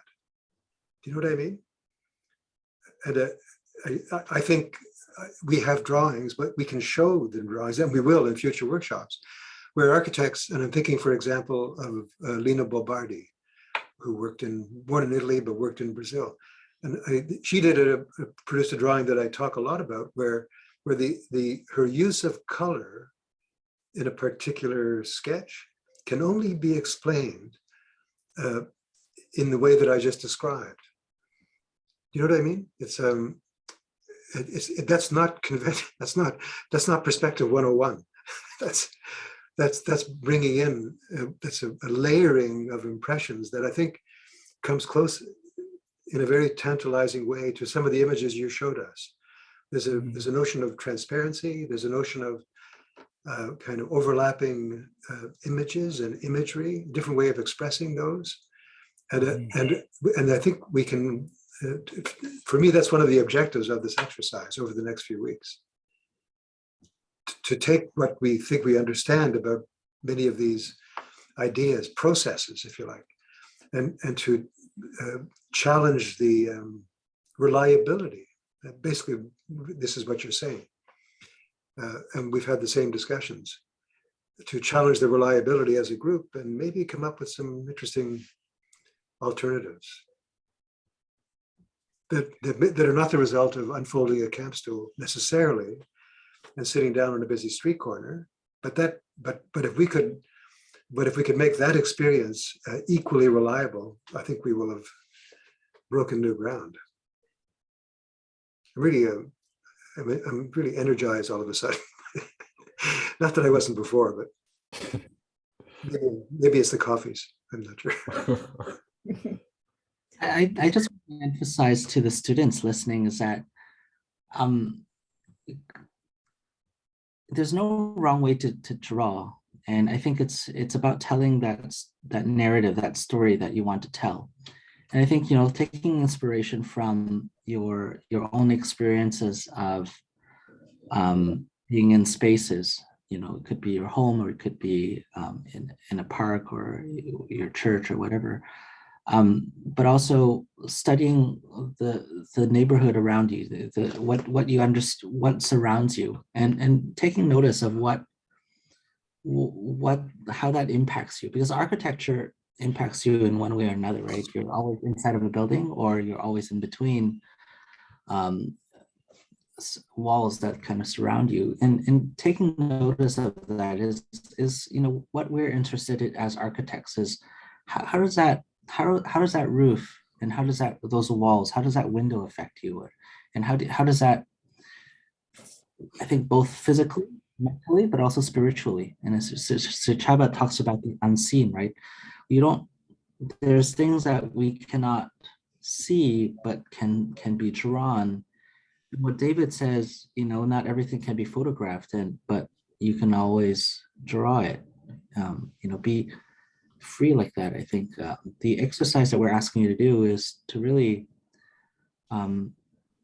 think beyond what all of us has presented to you. I think we haven't given you a framework, but we're giving you the different possibilities of 3 different ways to see, 3 different ways to draw. And it's up to you to take it to a different level. I just wanted to make sure that students understand that we're not arguing about this is the right way or this is not, but I think that this is different perspectives that you can take in any way you want. And that's probably what we want to see is at the feedback sessions this Friday. I think that's a really good point, Henry. And I think it's also, it's such a privilege for all of us to have these perspectives from, from around the world. And we're effectively sitting down at a table together and having this conversation. And this is how we'll move forward in, with decolonization. And I know from listening, I think what I'm going to do is I'm going to try these different ways of drawing and see which one, is comfortable to me, which one is uncomfortable to me, and why it's uncomfortable to me, and and push myself to view figures like the beautiful images that Sechaba has shown, and which is not how I was taught to draw in architecture school, and but that in many ways resonate with me. And so I think it's a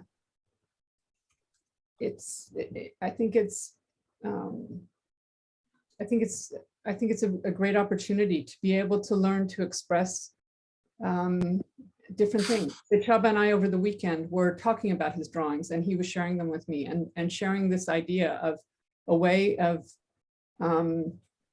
being able to show trauma, which for so many people in different parts of the world, including Canada and South Africa, which is somewhere I'm very familiar with, hello to all of you in Kliptown, is I think something that we don't always show. And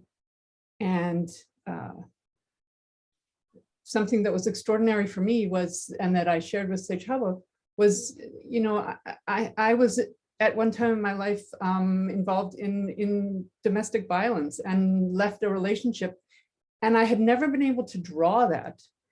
And what Sechaba shared with me gave me the skills to be able to draw that trauma, which I think it can be very healing. And I think, this is something in the meetings and so on, coming into this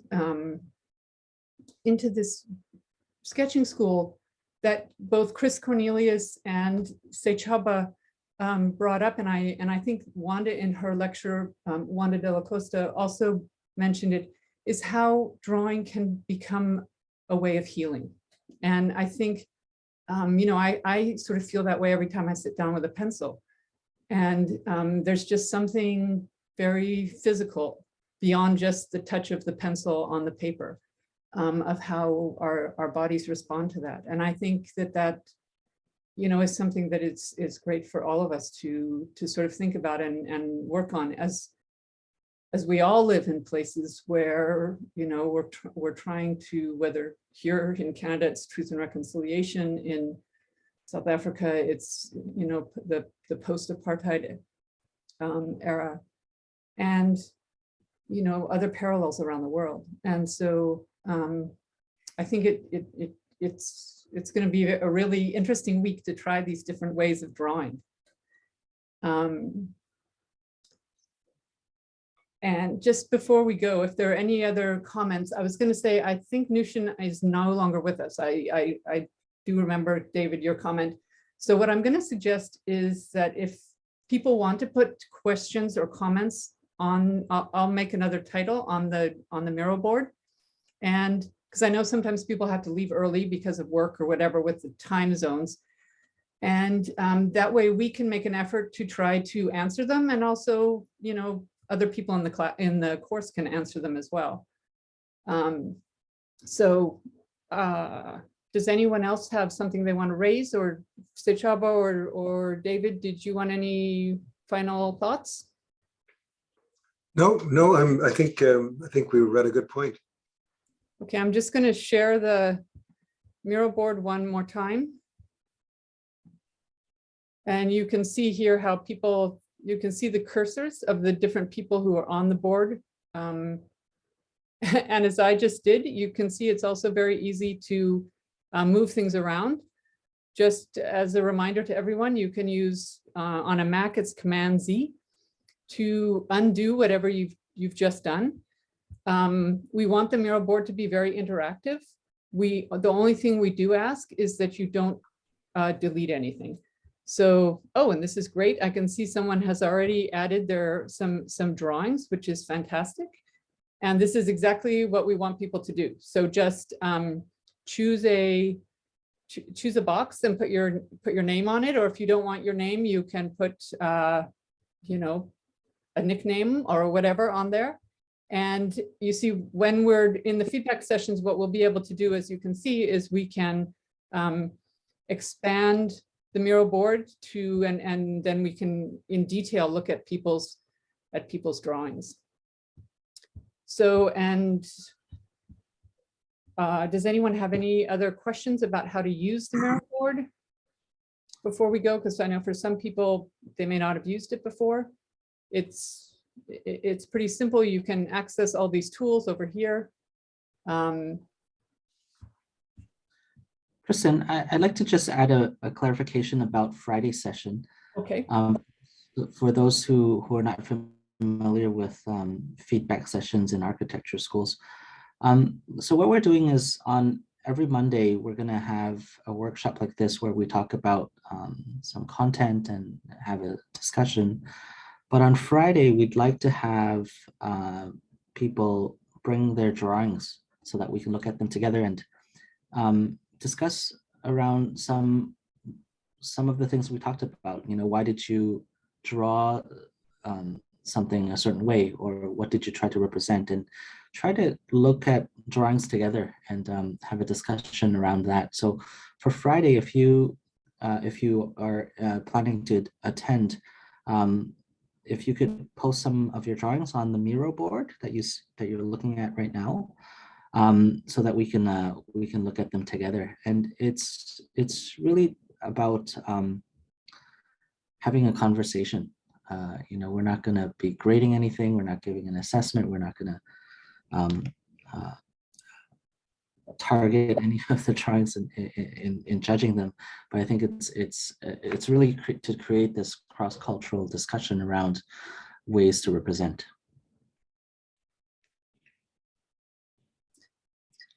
I think that's a really important point, Henry, and for people, it's really easy to be shy about your drawing skills. And we've all been told, or most of us anyway, at one point or another, that we didn't draw well enough. And we're really trying to that's not part of the conversation here. As Henry showed with Issy's drawings, they, you know, the drawings have value, and that's how we want to think about them. And as Henry said, have them as, you know, something to discuss. And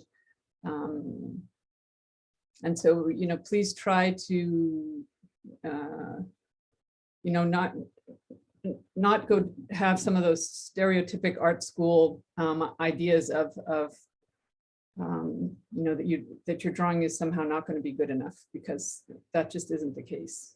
So Sechaba, do you have any final thoughts about Friday's session? Well, I was actually going to say that I would encourage everyone to just experiment because, you know, like I said, for me, it's almost been like 10 years of trying to figure this out and just doing different experimentations, different drawings. You know, it took long to unlearn all the rules that I learned in school, which were incredibly valuable, and I use them now. You know, but you always kind of fall back on what you know. And, you know, one has to kind of suspend that a little bit. In fact, my first year drawing lecturer is also on the call, who, you know, she was like incredible. So yeah, you know, you kind of have to break yourself away from what you know, but then it comes back in an incredibly useful way even later, even more useful than ever. I mean, the stuff that David and Henry talked about, particularly in terms of planning the drawing, I didn't unfortunately show my time lapse, but I plan my drawings with very light pencil before I get onto them as well, you know, and the layering that David talked about, something that I try and do as well very consciously. So there are basic lessons that one can learn, but then, you know, the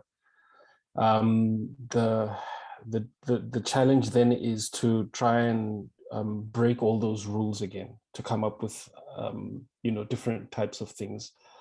So my encouragement really is just for us to experiment.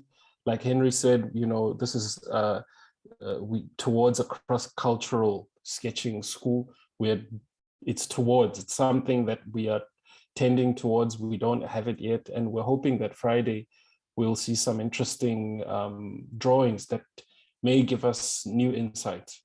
And I'm really looking forward to that. Yeah, thank you. I am as well. I just shifted the Miro board to show that the emphasis on towards, even on our promos. And there's a question here in the chat box. If time allows, would you please discuss the importance of hand drawings and sketching versus virtual mediums? In our today world where everything is moving towards BIM and technology is taking over, I think many of us face this question in the academia as to why it is important to sketch and draw with the hand rather than computer software and modeling tools.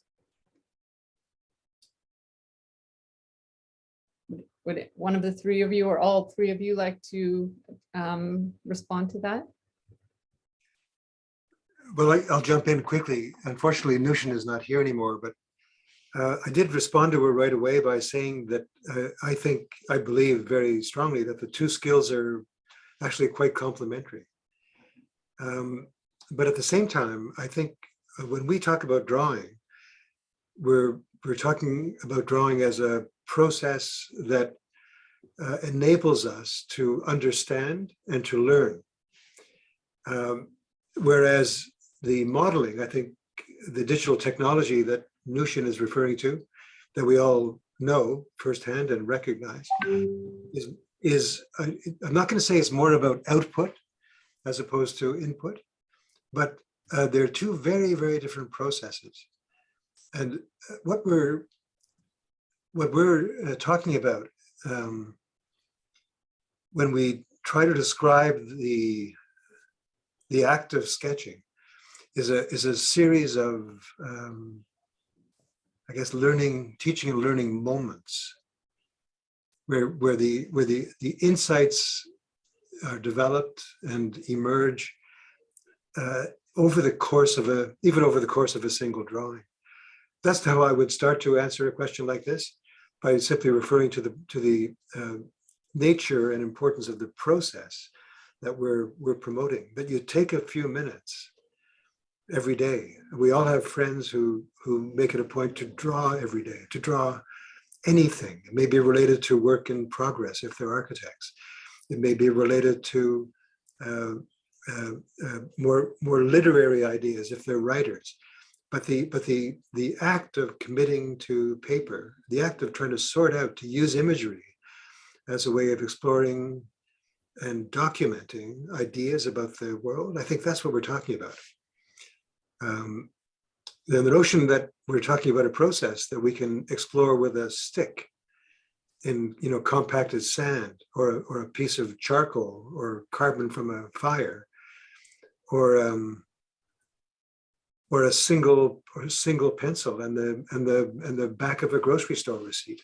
There's an immediacy there and an intimacy, with the relationship that we build with whatever it is we're studying, that I don't think actually can be replicated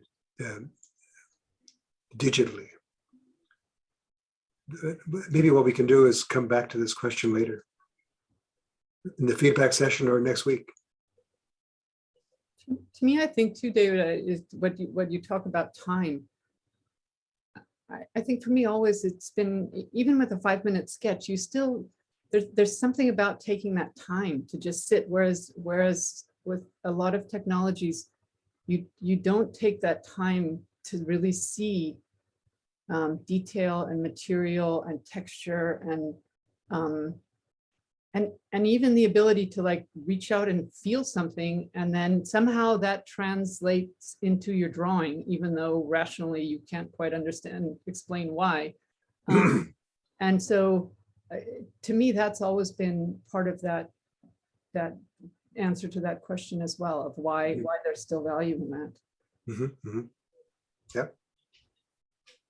I also will share, as Sechaba's doing this time lapse, that I had a message from Tabong in Cliptown, and there it's getting to be 8 o'clock at night, and the parents of the children had asked that some of them be home at a certain time, and he couldn't get them to leave.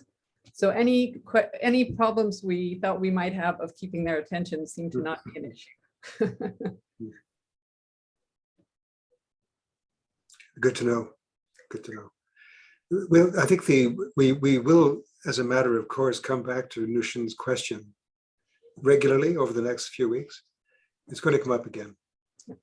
We'll make a point next week in the workshops of addressing it a little more clearly, a little more comprehensively. I'll just add one idea is that I feel like drawing by hand is a way of thinking, and I think it's a lot more intuitive.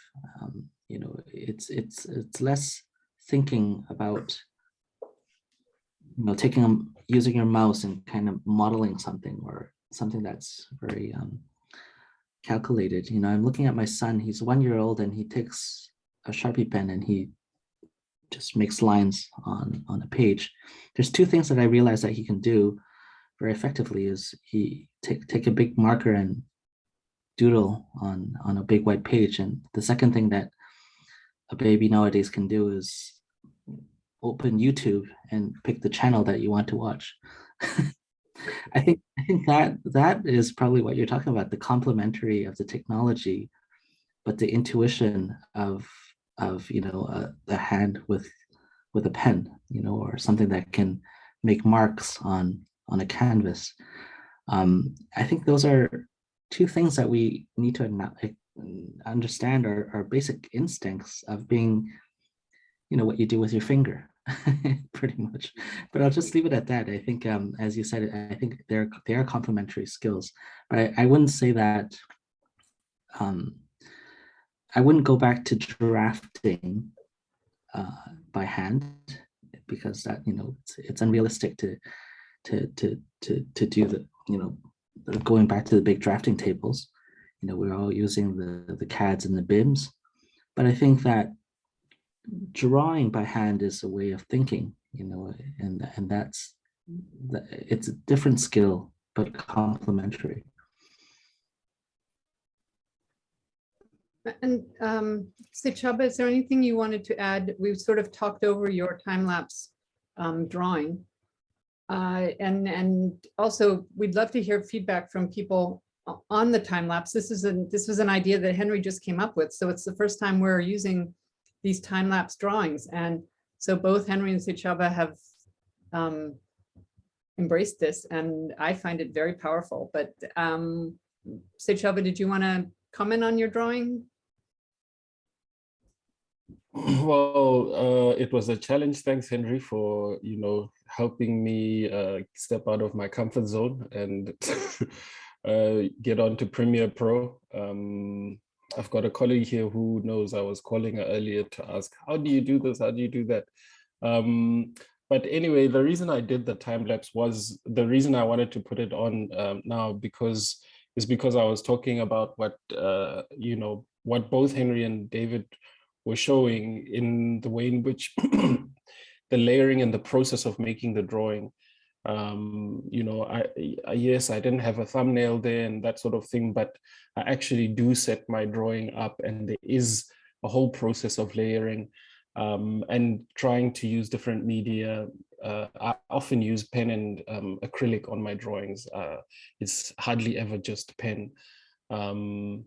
So yeah, I just wanted to show that there is some kind of a process and some kind of layering that you go through in order to produce and generate the drawing.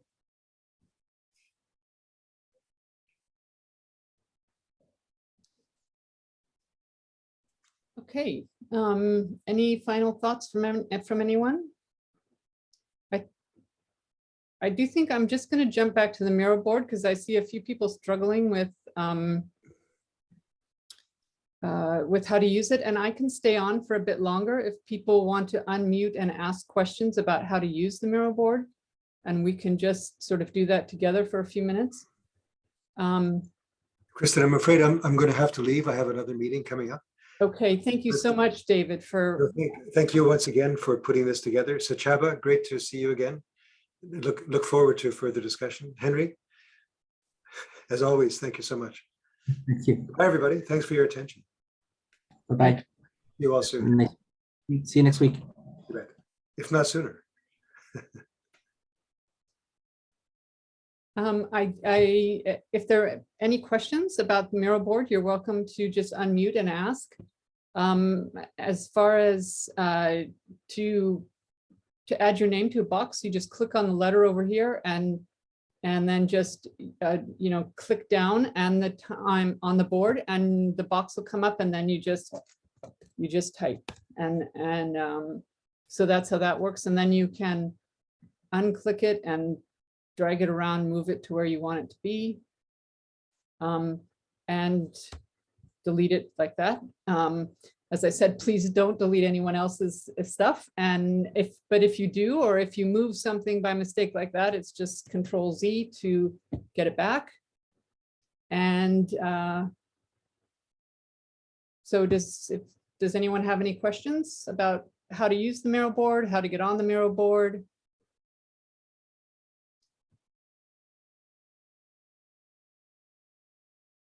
Okay. Then I'm going to stop sharing it then. And if there are no further questions, we will go ahead and close the meeting. I'm going to turn the recording off now.